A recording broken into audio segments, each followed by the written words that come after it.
ఈ 5 ఏళ్ళు నేను ఒకటే మీ అందరికీ కూడా చెప్తా ఉన్నా. ఈ 5 ఏళ్ళు నేను కష్టాలు ఉండవు అని చెప్పను, కష్టాలు ఉంటాయి.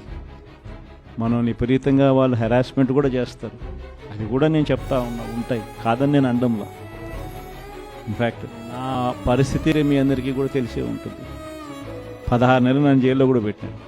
కష్టాలు ఉండవని నేను చెప్పను, అటువంటి కష్టాలు కూడా నేను చూసాను. కానీ ఏమైంది, కష్టాలు అనేవి ఎప్పుడు ఎల్లకాలం ఉండవు. ఒక చీకటి వచ్చిన తర్వాత వెలుతురు రావడం అన్నది దేవుడు క్రియేట్ చేసిన సృష్టిలో ఖచ్చితంగా జరగాల్సిన కార్యక్రమం. కాబట్టి కష్టాలు ఎక్కువ రోజులు ఉండవు.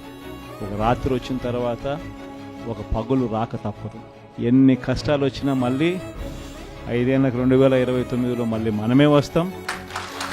మన ప్రభుత్వంలో మళ్ళీ మీరే మళ్ళీ ప్రజలకు సేవ చేసే గొప్ప పరిస్థితులు మళ్ళీ మీరు, నేను అందరం కూడా ఉంటాం.